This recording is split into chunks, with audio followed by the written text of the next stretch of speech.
नाथपंथी भी नहीं थी। वैष्णव, हाँ वैष्णवपंथी, क्योंकि ये तीन ही चलते हैं ज़्यादातर। पुराने गांव में देखेंगे, पुराने या तो कबीरपंथी हैं या नाथपंथी या वैष्णवपंथी।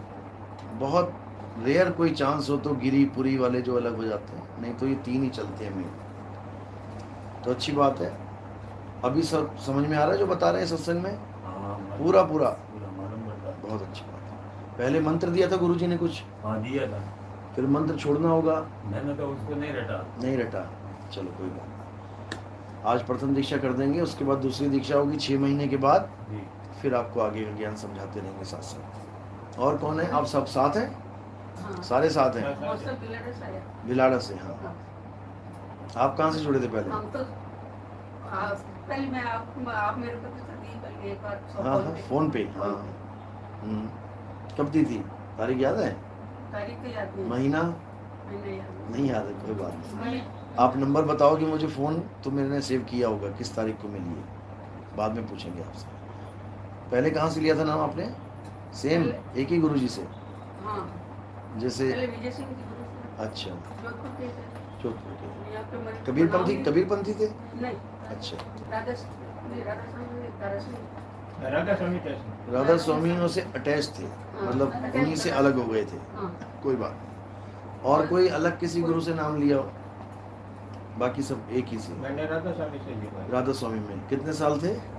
84 से लिया वैसे। 84 से? अच्छा, 40 साल हो गए। में लिया था 40 साल राधा स्वामी में? नहीं, इनसे हमारे गोपाल सम्राट गोपाल दास जी महाराज यहाँ के थे। अच्छा, बहुत बरस हो गए। बहुत अच्छी बात। बात। कोई भी गुरु है कुछ भी देता है, ठीक है, अच्छी बात है, राम राम करवा रहा है कम से कम, लेकिन मंत्रों से मुक्ति नहीं होती है। अगर आप सोचो कि कोई मंत्र जप के मैं मुक्त हो जाऊंगा, तो ये सबसे बड़ी बेवकूफ़ी है हमारी। हमें खूब प्यास लगी है, बहुत ज़्यादा। कौन सा पानी का नाम जप के हमारी प्यास बुझेगी? जितनी मर्जी देर करते रहो, पानी पानी, जल जल, वाटर वाटर, कभी भी प्यास नहीं बुझने वाली। हमें भूख लगी है, हम बढ़िया बढ़िया व्यंजनों के नाम लेते रहे, आलू गोभी, मटर पनीर, जो मर्जी बोलते रहो, जपते रहो, उससे भूख हटने वाली नहीं है। भूख किससे हटेगी, प्यास किससे हटेगी? वस्तु से। वो वस्तु जानो कि वो वस्तु क्या है। पानी पानी नहीं रटना है, पानी वस्तु है क्या, उसकी खोज करो। तब जब वो वस्तु मिलेगी तो आपकी प्यास बुझेगी। नहीं तो एक प्यासा पानी पानी पानी रटता रटता प्यासा मर जाएगा। पानी पानी बोलकर भी प्यास नहीं खत्म हो पाएगी, मर जाएगा पानी पानी बोलता। क्या फायदा उस पानी का जो बोल बोल के मर गया, प्यास आई। इससे अच्छा बोलना छोड़ देता और खोजना शुरू करता, कहीं ना कहीं मिलता ना पानी। कबीर साहब कह रहे हैं, वस्तु कहीं ढूंढे कहीं और कैसे लागे हाथ, गुप्त वस्तु तब मिले भेदी लीजिए साथ। और भेदी लीना साथ में दीनी वस्तु लखाए, और कोटि जन्म का पंथ था पल में पहुंचा जाए। वस्तु कहाँ है? मंदिर में पड़ी है क्या? चलो चलते हैं लेने, मंदिर में पड़ी है तो उठा लाते हैं घर। फिर मंदिर क्यों जाना पड़ेगा? अगर मंदिर में वस्तु है तो उठा लाते हैं, घर में रख लेते हैं, मंदिर जाने का काम ही नहीं। अगर तीर्थों में पड़ी है ले चलते हैं, ट्रक ले चलते हैं, उठा के ले आते हैं सामान। कौन सा पड़ा है तीर्थों में? तो कह रहे वस्तु कहीं ढूंढे कहीं। अरे जहां वस्तु है वहां तो तू ढूंढ ही नहीं रहा है। कहाँ है वस्तु? वस्तु मेरे पास में, मोको कहाँ ढूंढे रे बंदे, मैं तो तेरे पास में। ना मैं, ना मंदिर में, ना मस्जिद में, ना काबे कैलाश में। बिल्कुल मना। ना मैं जप में, जो तुम जप रहे हो, कोई भी नाम जप रहे हो, अक्षर जप रहे हो तुम।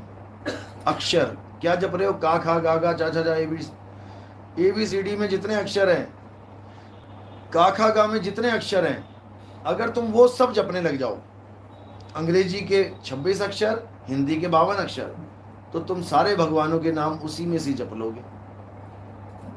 समझ रहे हो? अगर आ ई उ तुम जपने लग जाओ 52 अक्षर रोज, तो तुम्हें अलग से किसी भगवान के नाम जपने की जरूरत नहीं पड़ेगी। क्योंकि अगर तुम सोच रहे हो कि रा और माँ, इसको जप के मेरी मुक्ति होगी, तो या रा ला वा पा फा बा भा मा आ गया उसी में। ऐसा कोई नाम ही नहीं है जो उन 52 अक्षरों में नहीं है। जैसे आप लोग जपते हैं राम बाण नवल बाण ऐसे करके नाम है, वो भी जपने की जरूरत नहीं, वो भी उसी में ही है, क्योंकि वो भी अक्षर है। राम अक्षर है, अल्लाह अक्षर है, वाहिगुरु अक्षर है, कबीर अक्षर है, नानक अक्षर है, सारे अक्षर ही तो हैं।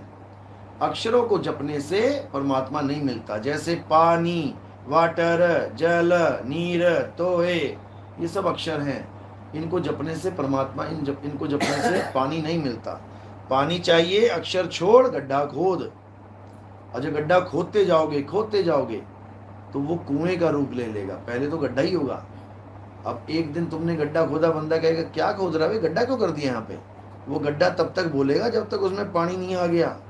और जैसे ही पानी आ गया उसमें, अब गड्ढा कौन बोलेगा उसे? अब क्या बोलेंगे उसे?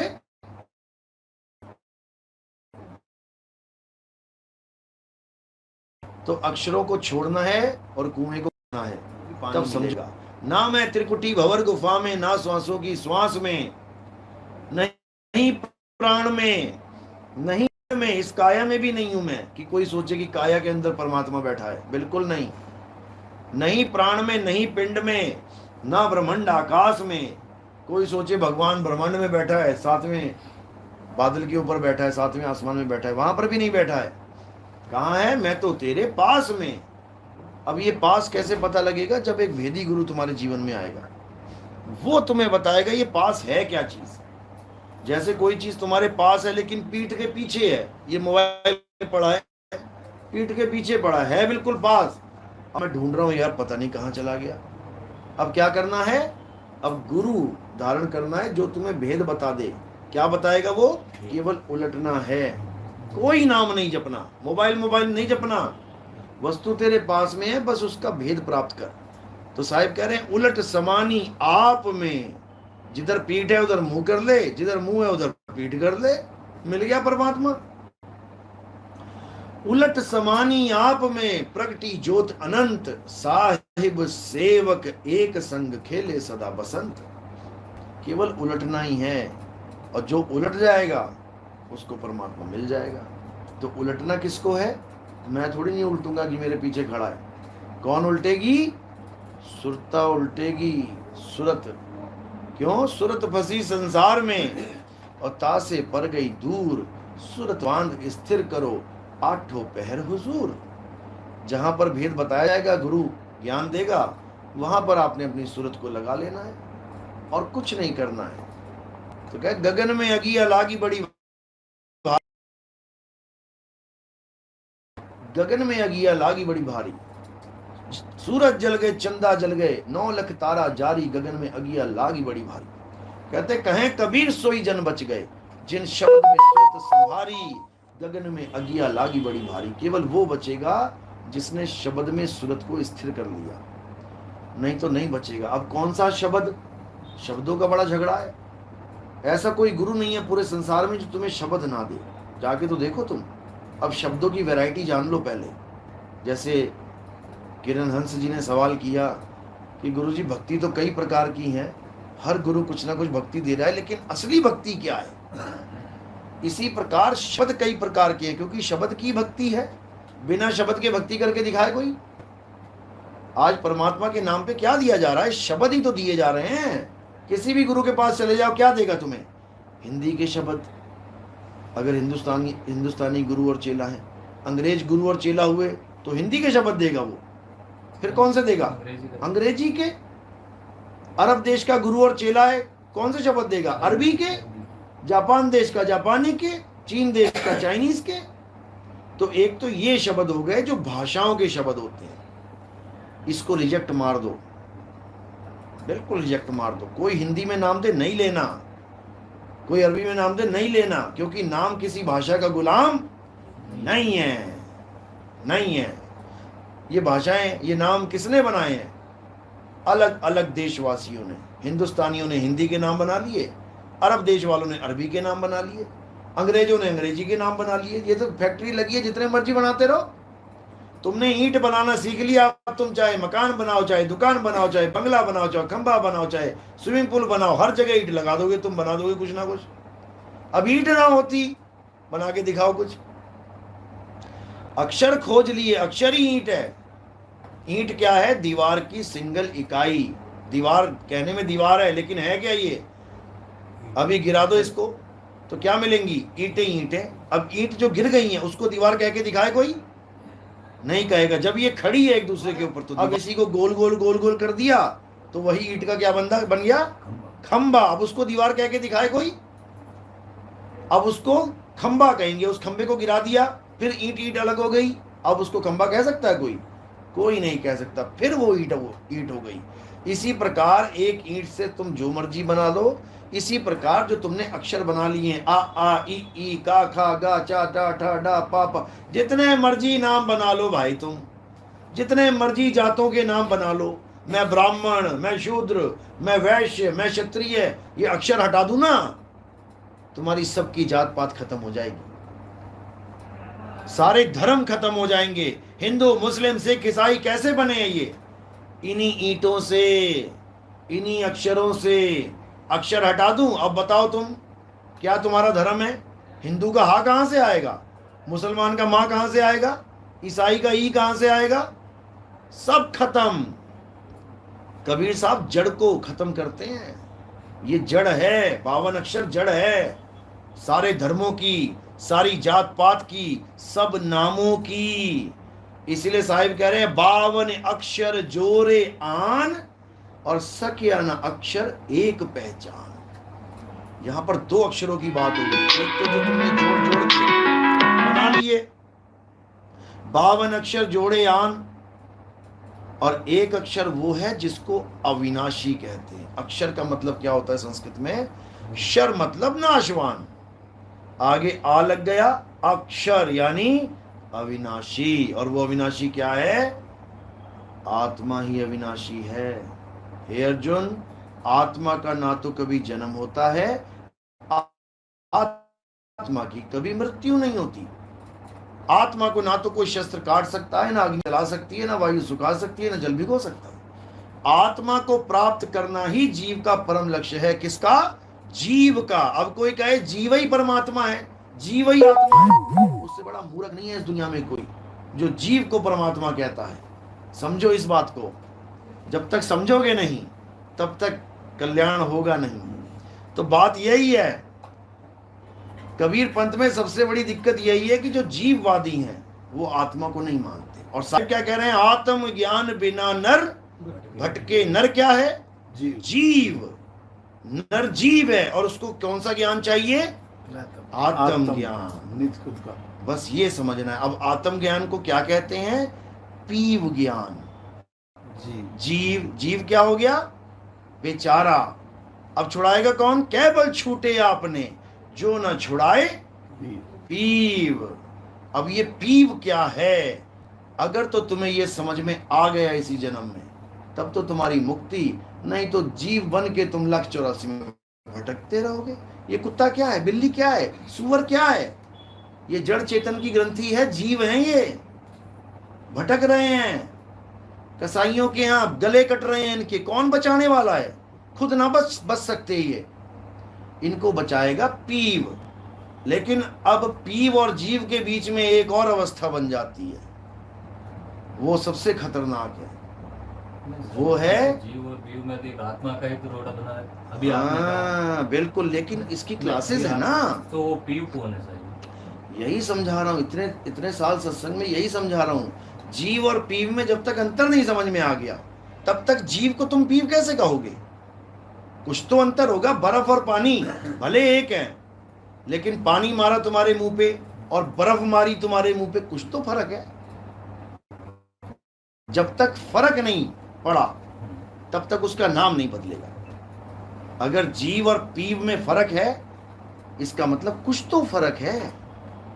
अगर नाम में भी फर्क है तो कुछ तो फर्क है।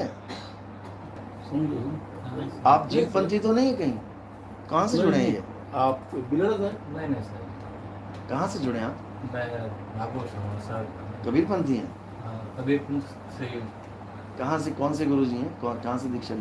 दीक्षा तो पारक से। पहले कहाँ? ली थी। पारक में लिए या नहीं बस ब्यास में? नहीं किसी से, वो लोकल में। लोकल में। तो फिर उन्होंने जीव की बात करी है हमेशा कि जीव ही सब कुछ है। नहीं अच्छा, शुक्र है। ये पूछना चाह रहे हैं कि जो जीव और पीव में अंतर क्या है? बहुत अंतर है। बहुत जैसे पानी जग में जीव अनंत न जाने पीव को, और बहुत कहा समझाए 84 के जीव को। जीव नाम है अज्ञानता का, जीव नाम है भूल का, और पीव नाम है ज्ञान का, आत्म ज्ञान। जब आपको अपना निज स्वरूप प्राप्त हो जाता है तब आप पीव हो जाते हो। जब निज स्वरूप प्राप्त होता है, और वो कैसे प्राप्त होता है, उसकी विधि होती है, उसी को सत भक्ति कहते हैं। अगर वो विधि नहीं मिली, तुम दुनिया भर की सारी भक्तियां कर दो, जीव पीव से मिलते शिव है। ये बीच की अवस्था है। ये शिव बीच शिव बीच की अवस्था शिव है। बीच की अवस्था। शिव बीच की अवस्था है। ये नवल साहब की वाणी में मिला ना? बताओ जरा, कोई वाणी बोलो जिसमें जीव शिव पीव तीनों का जिक्र आ जाए। कबीर साहब ने तो बहुत सारी बोली है। कोई याद है आपको? नहीं याद है, कोई बात नहीं। शिव तो सब ये बीच की अवस्था है। शिव ब्रह्म अवस्था है। ब्रह्म शिव अवस्था से ये ऊपर तो। क्या है? ब्रह्म है। ब्रह्म से ऊपर क्या है? पार ब्रह्म। ब्रह्म के ऊपर पार ब्रह्म। पार ब्रह्म को जानना पड़ेगा। वो पीव का अवस्था है। पीव अवस्था वो है। पीव अवस्था है। साहिब कह रहे ना वाणी में, जीव शिव सब प्रगटे, वह ठाकुर वैदास कबीर और जाने नहीं, एक राम नाम की आस। ये तीसरा राम नाम कौन है? ये कोई मंत्र नहीं है। राम नाम कौन है? ये पीव है। राम हमारा पीव है, और जीव शिव, ये दोनों ही अवस्था अधूरी है। ये बार बार जीव से शिव, शिव से जीव, यानी जीव भक्ति करता है, गलत भक्ति करता है, अधूरी साधना करता है, तो ब्रह्म अवस्था को प्राप्त होता है। दोबारा सृष्टि बनाता है शिव, और फिर जीव बन के आ जाता है। बस अब जब जन्म मरण खत्म करना है तो शिव से आगे जाना पड़ेगा। तब आपको समझ में आएगा कि आपका निज स्वरूप क्या है। ना तो आप ब्रह्म स्वरूप हैं, ना ही आप जीव स्वरूप हैं। अरे ब्रह्म बड़ा की जहां से आया, और वेद बड़ा की जिन निर्माया, ई मन बड़ा की जेहि मन माना, और राम बड़ा की राम ही जाना। भ्रम भ्रम कबीरा फिरे उदास, तीरथ बड़ा या तीरथ का दास। भ्रम भ्रम कबीरा, ये जो भ्रम भ्रम कबीरा है, यही जीव है। देखो कितने जीव भटक रहे हैं। हाँ, वहाँ बैठे थे, इन्होंने कहा था क्या बोला था? आला पिंगला मई के है, हैं? आला पिंगला मई के है। इंगला पिंगला। और इसने- अच्छा, उन्होंने ऐसा बोला, क्योंकि इनके गुरुजी ने बताया होगा सब ना। होगा। फिर मैंने एक वाणी बोली, हम्म, ना भी द्वादश है नहीं उनकी, नहीं कोई धरनी करी। क्या बात है, सासू सासा है नहीं उनका, ध्यान उसी का धर्म। बहुत बढ़िया, बहुत बढ़िया, हंसा बेगम की दुम कर क्या बात है। बेगम भेद भेद से न्यारा जन्म मरण से डरती। श्वासों का भी खेल नहीं है, अक्षर का कोई मेल नहीं है। श्वासों का कोई खेल नहीं है, स्वर व्यंजन का मेल नहीं है। संतों वो घर सबसे न्यारा। लेकिन ये तब समझ में आता है जब आपको कोई भेदी गुरु, नहीं तो श्वासों में फंसाने वाले 36 बैठे हैं। तुम छोटे से छोटे गुरु के पास चले जाओ जिसको कोई जानता नहीं, और बड़े से बड़े गुरु के पास चले जाओ जिसको सारी दुनिया जानती है। 90% गुरु तुम्हें श्वासों में उलझा देंगे। सबसे बड़ी दुविधा है ये सांसें। पहली बात बनादास जी ने पहली हाँ बात श्वासों में कहा ना, अला पिंगला सोच के सुस्मन लियो निहार, हाँ, श्वासों में सबने बोला है। झिलमिल जोत जल रही ये सच्चा निशान। हाँ, लेकिन वो ब्रह्म ज्ञान की बात है। ब्रह्म ज्ञान, ब्रह्म ज्ञान प्राप्त ब्रह्म करना ज्ञान है तो श्वासों में जाना पड़ेगा। लेकिन ब्रह्म ज्ञान से हमारा कोई लेना देना ही नहीं है। बाईपास शहर में तो जाना पड़ेगा तुम्हें, लेकिन अगर शहर में नहीं जाना तो फिर बाईपास। क्योंकि भक्ति की चालें होती हैं, 4 चालों से भक्ति होती है। पहली चाल होती है चींटी की चाल। उस चाल में क्या होता है, नाम जपने होते हैं और ये चक्रों की साधना करनी होती है। मूल चक्र गणेश का वासा, इंद्री चक्र ब्रह्मा का वासा, नाभि चक्र विष्णु जी का वासा। ये सीधे चढ़ने का। बस सीधे चढ़ना, जैसे चींटी चढ़ती है दीवार पे, चढ़ी उतरी चढ़ी उतरी चढ़ी उतरी, पहुंच जाएगी टॉप तक। पहुंच गई, ठीक है, अच्छी बात है, लेकिन दीवार तक ही सीमित रहेगी, दीवार से आगे कहाँ जाएगी। ऐसी मकड़ी है, मकड़ी के पास 2 चाल होती हैं, एक चींटी की चाल भी होती है और एक मकड़ी की चाल। चलती तो वो चींटी की तरह दीवार पे, लेकिन एक बार ऊपर जाल बुन दिया फिर वो दीवार से नहीं उतरती नीचे। फिर कैसे उतरेगी? फिर जाल से उतरेगी, और चढ़ेगी भी जाल से, फिर दीवार को यूज नहीं करती वो।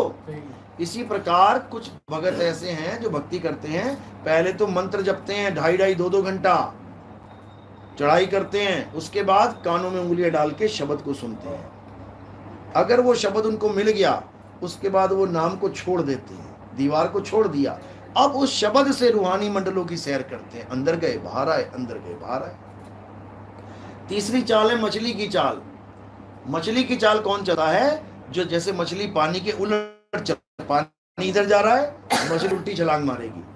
तो मछली की चाल होती है उन योगियों की जो श्वासों की भक्ति करते हैं, श्वासों के साथ सिमरन करते हैं, वो मुंह से नहीं बोलते, उनकी सांसों पे नाम चलता है। ओम सोहंग, या अकेला सोहंग, ये सब चलता है। कोहंग, राम राम, वाहे गुरु, अल्लाहू। कोई भी नाम फिट कर सकता है गुरु, कुछ भी दे सकता है तुम्हें उसमें। ऐसे ऐसे बैठे जो मैं तू देते हैं, सांस लिया, मैं तू करते रहो सारी उम्र, मैं तू, ऐसे भी बैठे हैं। तो श्वासों के साथ कहां तक गति होगी? मछली की गति कहां तक जा सकती है? जहां तक पानी है, यानी तुम्हारी सूरत वहां तक जाएगी जहां तक श्वासा जा सकती है। तो साहिब कह रहे हैं सूरत से देख ले वह देश, सूरत से देख ले वह देश, देखत देखत दीखण लागे, मिट गए सकल अंदेश, सूरत से देख ले वह देश। ना वहां जाप और ना वहां अजप्पा, ये सांस भी नहीं पहुंचा सकती वहां तक, नाम तो क्या पहुंचाएंगे। ना वहां जाप नहीं वहां अजप्पा, नी अक्षर परवेश, सूरत से देख ले वह देश, सूरत से देख ले वह देश। यानी जाप मरे अजप्पा मरे, अनहद भी मर जाए, और सूरत समाए शब्द में वाको काल न खाए। बिल्कुल सिंपल ज्ञान है कबीर साहब का, जलेबी की तरह सीधा, तो हो गया ना, जलेबी की तरह सीधा, अरे नहीं, जलेबी की तरह सीधा। शब्द का जो स्वरूप है, सुनो, जलेबी सीधी होती है कि टेढ़ी होती है? वो तो कैसी होती है? टेढ़ी होती है ना, कभी बनती देखना तुम, जब वो दबाएगा तो टेढ़ी निकलेगी या सीधी? अरे क्या बात कर रहे हो? जैसे वो दबाएगा वो सीधी निकलेगी। अब टेढ़ा कौन कर रहा है? टेढ़ा कौन कर रहा है? जो बना रहा है, जो बना रहा है। बाणी तो सीधी है, बाणी सीधी है, टेढ़ा कौन कर रहा है? जो गुरुआ बैठा है वो टेढ़ा कर रहा है, वही कर रहा है टेढ़ा, वो तो सीधी निकल रही है। इसीलिए गरीबदास जी ने बोला गुरुआ गांव बिगाड़ा संतो, गुरुआ गांव बिगाड़ा। इन गुरुआ लोगों ने पूरा पूरा गांव, पूरा पूरा शहर, पूरा पूरा देश बर्बाद कर दिया। नाम तो जपना पड़ेगा। क्यों जपना पड़ेगा? क्यों जपना पड़ेगा? नाम कोई जपने की चीज ही नहीं है, नाम तो हमारे जीवन को आसान करने की चीज है। इन सारी चीजों के नाम रखे हैं। भैया सुई ले आना, कितना आसान हो गया। सुई लेके आएगा, चप्पल लेके नहीं आएगा, पानी लेके नहीं आएगा। नाम केवल हमारे 3 लोक के ज्ञान के लिए बना हुआ है, भगवान के लिए नहीं बना हुआ है। नहीं तो एक ही नाम काफी था, क्यों इतने सारे बना दिए? गुरुदेव, किसी नाव में बैठ के नदी को पार कर ले, उस नाव को जलाया तो नहीं जाएगा? उसको नाव को जलाया नहीं जाएगा, लेकिन नाव पार तो करे। नाव में छेद है, तुम्हें डुबा रही है, फिर उसका क्या करेंगे? फिर जहाज पे चढ़ा जाएगा। नाव को छोड़ दे और जहाज पे आ जा, नानक नाम जहाज है और चढ़े से उतरे पार। जहाज में और नाव में क्या फर्क होता है? जहाज में चप्पू नहीं मारे जाते, जहाज में तुम चप्पू नहीं मारोगे, और नाव में तुम चप्पू मारोगे। अब देखो तुम चप्पू कैसे चला रहे हो? राम राम राम राम तुम चला रहे हो। कब तक चलाओगे? जब तक है जान, जब तक है जान। और जब जान निकल गई फिर कौन सा चप्पू चलेगा? अब तुमने जहाज में बैठना है, जाके बैठ जाओ। अब जहाज खुद ही ले जाएगा तुम्हें, बस बैठना है। जहाज पे चढ़ना, नानक नाम जहाज है, चढ़े सोतरे पार। बस चढ़ो तो सही। चढ़ोगे तो तब जब पता लगेगा जहाज है कहां। चढ़ना ही कोई नहीं सिखा रहा। साहब कह रहे हैं अब तो जाए चढ़े सिंहासन, मिले है सारंग पानी, और राम कबीरा एक भय है, कोई न सके पहचानी।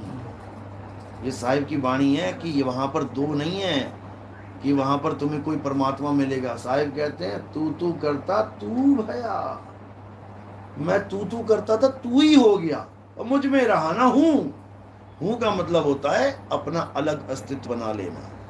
मैं लड़का हूं, मैं लड़की हूं, मैं डॉक्टर हूं, मैं इंजीनियर हूं। जब उसमें मिल गया तो हूं खत्म हो गया। अब मैं क्या हूं? तू करता तू भया और मुझ में रहा ना हूं। आपा खोजा मिट गया, जब आपा परखा मिट गया, जित देखूं तित तू। अब उसके सिवा कोई दिखता ही नहीं है। अब जितने भी ये शरीर हैं, पहले शरीर दिखते थे, अब क्या दिखता है? अब आत्मा दिखती है। यानी आत्मा का पता लगता है कि आत्मा की वजह से ये काया है। ये भाई साहब बैठे हैं सामने, बात कर रहे हैं, क्यों? आत्मा की वजह से। ये शरीर नहीं है, ये आत्मा है। शरीर तो कपड़े हैं इनके, किसी के काले हैं, किसी के गोरे हैं, किसी के भूरे हैं, अलग अलग तरह के कपड़े पहन के आ गया। किसी को आदमी के कपड़े मिल गए, किसी को औरत को, किसी को किन्नर को, किसी को बच्चों के मिले हुए हैं। अभी थोड़े दिन में ये पुराने हो जाएंगे, ओल्ड मॉडल हो जाएगा, बूढ़े हो जाएंगे। देखो बाल सफेद हो गए, चमड़ी लटक गई। वही छोटा सा कपड़ा घिस घिस के देखो 100-120 साल का आदमी कैसे बिस्तर पे पड़ा हुआ है, कपड़े फटे पड़े हैं उसके, और कपड़े छोड़ के वो जीव निकल जाएगा। तो उसको जो कट भी जाए, फट भी जाए, मर भी जाए, हे अर्जुन बिल्कुल क्लियर बोल रखा है, समझ में आए तो। अध्याय 3 में दोनों प्रकार की भक्तियों का खेल खोल रखा है, वेद खोल दिया। अध्याय 3 में 16, 14, 15, 16 ये श्लोक पढ़ोगे, तुम्हें उसमें क्या बताया जा रहा है कि जो देवी देवताओं की पूजा नहीं करते हैं, हवन यज्ञ नहीं करते हैं, बचा हुआ प्रसाद नहीं खाते हैं, वो सब पाप के भागीदार हैं। बिल्कुल क्लियर। अब बीच में लगा दिया 17वें श्लोक में आते ही किंतु का मतलब यू टर्न हो गया। किंतु जो अपनी आत्मा में रमण करते हैं, जो अपनी आत्मा में तृप्त हैं, जो अपनी आत्मा में संतुष्ट हैं, उनके लिए कोई धार्मिक कर्म कर्तव्य लागू ही नहीं होता। दोनों प्रकार की भक्तियां बता दी। एक पवित्र ज्ञान जिसमें जप, तप, व्रत, हवन, यज्ञ, पूजा पाठ, मंत्र, जाप, सारे चक्कर, परिक्रमाएं, सब कुछ है उसमें। जो ये नहीं करते हैं वो पापी हैं। क्यों? ये भी नहीं करेंगे तो पता नहीं क्या करेंगे, व्यभिचार करेंगे, नशे करेंगे, लोगों को लूटेंगे। कम से कम भगवान से डर के कुछ तो कर रहा है। लेकिन जो आत्मा के ज्ञान में आ गया, जो आगे बढ़ना चाहता है, जो मुक्ति को प्राप्त करना चाहता है, उसके लिए धार्मिक कर्म करते हुए लागू ही नहीं होता। कोई लागू कर ही नहीं सकता उसके ऊपर। आप फॉर्म भरने जाते हो, उस पर लिखा होता है आपका नाम, आपकी माँ का नाम, आपके पिता का नाम, आपकी बीवी का नाम, बच्चों का नाम। और अगर मैं शादीशुदा नहीं हूं तो मैं भरूंगा क्या उसको? वहां क्या लिखा होता है? Not applicable.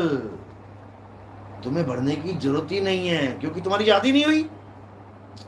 इसी प्रकार अगर मैं आत्मज्ञानी हो गया, मेरा गुरु आत्मज्ञानी मिल गया मुझे, तो मुझे किसी धर्म में रहने की भी जरूरत नहीं है, क्योंकि मैं धार्मिक गतिविधियों से तो धर्म वाला कहलाऊंगा ना। मंदिर जाऊंगा तो लोग कहेंगे हिंदू है, मस्जिद जाऊंगा कहेंगे मुसलमान है, गुरुद्वारे जाऊंगा कहेंगे सिख है, चर्च जाऊंगा कहेंगे ईसाई है। मुझे कहीं जाने की जरूरत ही नहीं है। अब मुझे कौन क्या कहेगा? अब मैं इंसानों की कैटेगरी में आ गया। अब मैं कोई हिंदू, मुस्लिम, सिख, ईसाई नहीं हूं जो लठ लेके मार रहे हैं एक दूसरे को। अब मैं इंसान हूं और मेरा धर्म इंसानियत है। अब अगर कोई आदमी उसकी प्यास बुझा, मैं पानी प्रोवाइड करूं, भले मुझे 20 रुपए की अपने दे के बोतल खरीदनी पड़े, अब मेरा धर्म है। और अगर ये मैंने नहीं किया तो मैं अधर्मी हूं। समझे? कोई रास्ते में गिरा पड़ा है, एक्सीडेंट हो गया, मैं देख के निकल गया आगे, तो मैं अधर्मी हूं। भले मैं हिंदू हूं, भले मैं ईसाई हूं, सिख हूं, अगर मैं रुका नहीं, देखा नहीं उसको, हाँ 15-20 लोग पड़े हैं, देख रहे हैं उसको, फिर मुझे रुकने की जरूरत नहीं, क्योंकि वो देख रहे हैं। अब इतनी भीड़ भी क्या लगाने की, उसी को निकालना मुश्किल हो जाए वहां से। लेकिन अगर मैं अकेला जा रहा हूं और वहां पर कोई बेचारा करा रहा है, दर्द से तड़प रहा है, और मैं ना रुकूं, तो मैं ये कह ही नहीं सकता कि मैं हिंदू हूं या मैं मुसलमान या मैं सिख या मैं ईसाई नहीं हूं। मैं, क्योंकि जब मैं इंसान ही नहीं हूं तो मैं धार्मिक कहां से हुआ? कुत्ता थोड़ी नहीं हिंदू बनेगा, मुसलमान थोड़ी। कोई गाय बकरी थोड़ी नहीं मुसलमान बनेंगे, इंसान ही बनेगा ना मुसलमान हिंदू। तो पहले इंसानियत का पाठ तो पढ़ ले भाई, हिंदू मुसलमान बाद में बन लेना। इंसान मानवता हिंदू मुसलमान बाद में बन लेना, पहले जो तुम्हें बनाया है भगवान ने इंसान, पहले उसका पाठ तो पढ़ ले, पहले उसके नियम तो जान ले कि इंसान का नियम क्या है, धर्म क्या है। इंसानियत ही इंसान का धर्म है। जो उसको ना माने वो हिंदू मुसलमान सिख ईसाई बन सकता है, लेकिन सच्चा नहीं बन सकता। सच्चा मुसलमान, सच्चा हिंदू, सच्चा सिख, सच्चा ईसाई नहीं बन सकता। कोई जितना मर्जी जोड़ लगा ले, 5 टाइम छोड़ 50 टाइम नमाज पढ़ ले, तब भी नहीं बन पाएगा। तो बात ये है। तो 3 चालें हो गई हमारी, चींटी की चाल, मकड़ी की चाल, मछली की चाल। अब बची विहंगम चाल। नवल साहब की वाणी में विहंगम चाल का जिक्र आता है कई जगह। विहंगम, विहंग का मतलब होता है पक्षी, पक्षी की चाल। चींटी दीवार से आगे नहीं जा सकती, मकड़ी जाल से आगे नहीं जा सकती, मछली पानी से आगे नहीं जा सकती, पक्षी विहंगम चाल से बादलों के ऊपर जा सकता है, आसमान में जा सकता है, उसको कोई पकड़ नहीं सकता। मछली मारी जाएगी, मरती है, मकड़ी मारी जाएगी, मरती है, चींटी भी पकड़ में आती है। लेकिन एक बार जो चिड़िया उड़ गई, एक बार बाज उड़ गया, पकड़ के दिखाओ उसको। अब हेलीकॉप्टर लेके जाना पड़ेगा तुम्हें, आसमान के ऊपर बैठा वो, वहां नहीं पहुंच पाएंगे। तो इसीलिए विहंगम चाल ही असली चाल है, सत भक्ति है। गरीबदास जी महाराज छाप लगाते हैं, सतगुरु के लक्षण कहूं अचल विहंगम चाल, हम अमरापुर ले गए ज्ञान शब्द सरघार। कबीर साहब कहते हैं शब्द विहंगारी और कहें कबीर सतगुरु दई ताली।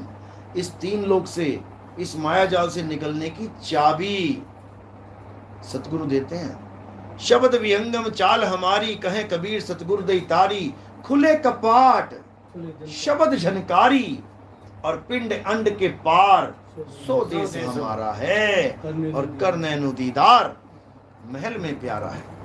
ये बाणियां जन्मों जन्म हो गए गाते हुए लोगों को, लेकिन विहंगम चाल ना समझ में आई आज तक। श्वासों को विहंगम चाल मान के बैठ गए कि हवाई जहाज उड़ता है तो पहले दौड़ता है। अरे दौड़ता है, उसकी चाल बदल गई। हेलीकॉप्टर उड़ता है, रॉकेट उड़ता है, कहां दौड़ता है? उसमें तो टायर भी ना लगे होते हेलीकॉप्टर में, रॉकेट में टायर भी नहीं होते, क्योंकि उसकी चाल विहंगम चाल है। हवाई जहाज को तो इंजन से जोड़ा गया है, उसको दौड़ाना पड़ता है, शुरू में मजबूरी है। लेकिन विहंगम चाल असल में वो होती है जो प्योर विहंगम चाल होती है। उसमें कोई और चाल नहीं आती कि पहले वो कुत्ते की तरह दौड़ेगा पक्षी जैसे हवाई जहाज दौड़ रहा है, तब जाके वो अपनी चाल पकड़ेगा। बिल्कुल नहीं। यही सबसे बड़ा धोखा है कालदूतों का।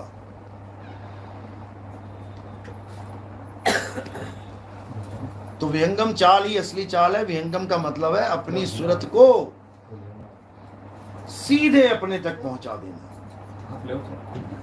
दुनिया को छोड़ना है और सीधे अपने तक, अपने स्वरूप तक पहुंचाना है। बीच में कोई स्टॉपेज है ही नहीं। जैसे कुत्ता शीशे के सामने खड़ा होकर भौंक रहा है, अब क्या करे बचे, वरना भौंक भौंक के मर जाएगा। क्या करना है? अपनी सूरत को शीशे से डायरेक्ट बाहर कर लेना है। हाँ। हमारा निज स्वरूप सभी का एक है या अलग? एक स्वरूप है, एक स्वरूप है, अलग अलग स्वरूप नहीं है। स्वरूप हमारा एक ही है। उस स्वरूप को भूल के हम सब अलग अलग हो गए, बस ये समझ लो। स्वरूप हमारा एक ही है। उसी को बोला है तेरा एक नाम तारे संसार। निज स्वरूप ही हमारा असली रूप है। जैसे सूर्य एक है और इसकी किरणें अनेक हैं। कोई घड़े में पड़ गई, कोई कमरे में आ गई रोशनदान से, कोई पहाड़ पे चली गई, कोई पत्ते पे आ गई, कोई समुद्र में गिरी पड़ी है। अब सब अपने स्वरूप को प्राप्त करेंगे, उस एक को, तो सब एक हो जाएंगे, दो रहेंगे नहीं। इसीलिए बोला तेरा एक नाम तारे संसार। पूरे संसार को तार सकता है वो एक स्वरूप, और वही हमारा निज स्वरूप है। 3 गुणों की भक्ति में भूल पड़ा संसार, और कहें कबीर निज नाम बिन कैसे लागे पार। अगर सबके स्वरूप अलग अलग होते तो सबके नाम अलग अलग होते। फिर तो गुरु जो नाम दे रहा है सबको अलग अलग नाम देना पड़ता, क्योंकि यहाँ पर स्वरूप ज्ञान है, नाम ज्ञान नहीं है। नाम तो लोगों को अलग अलग कर देता है, स्वरूप लोगों को एक कर देता है। बात यहाँ पर है। चलो आज का सत्संग यही समाप्त करते हैं, अब उसके बाद नाम दीक्षा शुरू करेंगे। बोले सतगुरु बंदी छोड़ कबीर साहिब की।